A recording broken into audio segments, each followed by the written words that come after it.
اسلام آباد میں اپوزیشن جماعتوں کا اجلاس ہوا ہے جس میں پاکستان تحریک انصاف بھی نمایاں رہی اور اس کے علاوہ محمود خان اچکزئی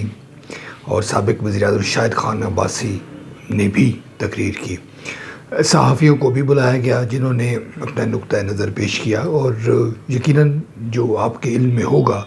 اگرچہ ہمارے قومی میڈیا نے یعنی پرنٹ اور الیکٹرانک میڈیا نے اس کی اتنی کوریج نہیں کی، مگر جو لب لباب یہی تھا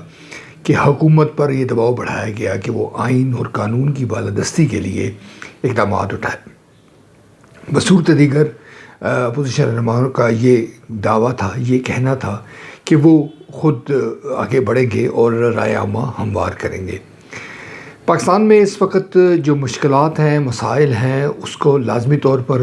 اس کا ذمہ دار حکومت کو قرار دیا جا رہا ہے، اور یہ کہا جا رہا ہے کہ حکومت پرفارمنس شو نہیں کر رہی۔ قومی اداروں کا بھی نام لیا جاتا ہے۔ ایک نیریٹو یہ پیش کیا جاتا ہے کہ حکومت اور قومی ادارے چونکہ ایک پیج پہ ہیں، لہٰذا دونوں ہی اس حوالے سے ذمہ دار ہیں۔ مسلم لیگ نون کے بعض لوگ اور پیپلز پارٹی کے بعض لوگ ڈھکے چھپے الفاظ میں یا آف دی ریکارڈ اگر یہ نیریٹو یا یہ بیانیہ سامنے رکھتے ہیں کہ جناب اس میں ہمارا کوئی قصور نہیں ہے، تمام معاملات ہمارے قومی ادارے چلا رہے ہیں، تو لوگ اب اس پر بھی یقین کرنے کو تیار نہیں ہیں۔ جیسے کہ میں نے ذکر کیا کہ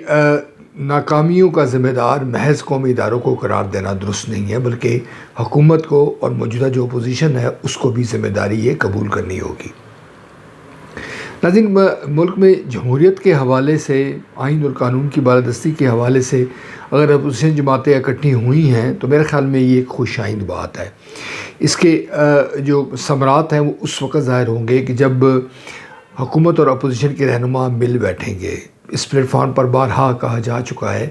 کہ بات چیت یا مذاکرات مسائل کا واحد حل ہیں۔ اگر سیاسی جماعتیں چاہے وہ حکومت میں ہوں چاہے وہ اپوزیشن میں ہوں، وہ ایک دوسرے کے ساتھ نہیں بیٹھیں گی تو کسی طور پر مشکلات حل نہیں ہوں گی۔ پاکستان تحریک انصاف کی جو قیادت ہے، جو اس وقت جیل سے باہر موجود ہے، یا عمران خان صاحب ہیں، جب انہوں نے حکومت کے ساتھ مذاکراتی عمل ختم کرنے کا اعلان کیا تو اس وقت بھی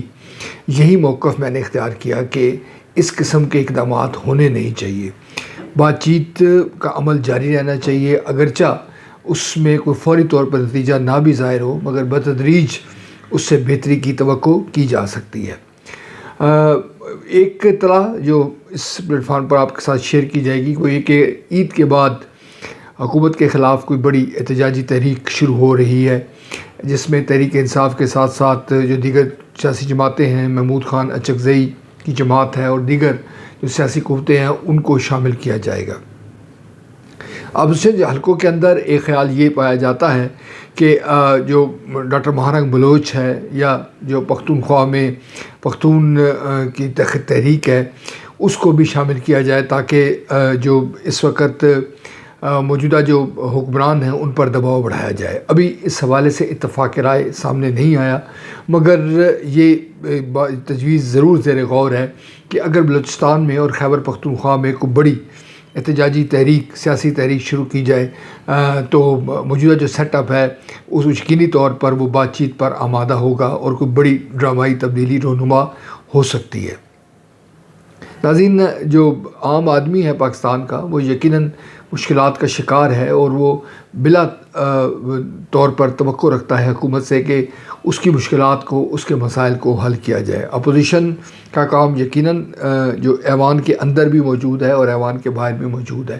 ایوان کے اندر اگر حکومت اپوزیشن اپنا کردار ادا کرے گی تو وہ یقیناً خوش آئند ہوگا، مگر اگر وہ سڑکوں کی سیاست کرتے ہیں، اگر وہ احتجاجی سیاست کرتے ہیں، اگر وہ ان قوتوں کو جو کہ جیسے میں نے ذکر کیا بلوچستان کے اندر یا خیبر پختونخوا کے اندر جو عوامی جذبات و احساسات کی نمائندہ ہیں اور جن کی عوام میں ایک سے ہے، اگر ان کو بھی شامل کرتے ہیں تو بلا شبہ ایک بڑی سیاسی سرگرمی ہو سکتی ہے۔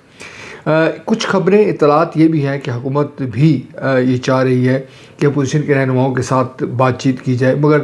دیکھو اور انتظار کرو کی پالیسی پر عمل کیا جا رہا ہے۔ رمضان المبارک کی آمد ہے، اور اس کے بعد عید الفطر کے بعد آپ دیکھیں گے کہ پاکستان کے جو سیاسی موسم ہے اس کا درجہ حرارت میں اضافہ ہو سکتا ہے۔ ویسے تو موسم گرما بھی اس وقت آ جائے گا، مگر جو سیاسی درجہ حرارت ہے وہ یقیناً عید الفطر کے بعد اس میں اضافے کا امکان ہے۔ عام آدمی جو پاکستانی ہے وہ اس کی توقع اور اس کی امید یہی ہے کہ جو کچھ بھی ہو اس کے لیے امید، اس کے لیے اچھائی یا اس کے لیے بہتری کا کوئی پیغام احتجاجی تحریک کی صورت میں ہو یا حکومتی اقدامات کی صورت میں ہو وہ ضرور نکلے۔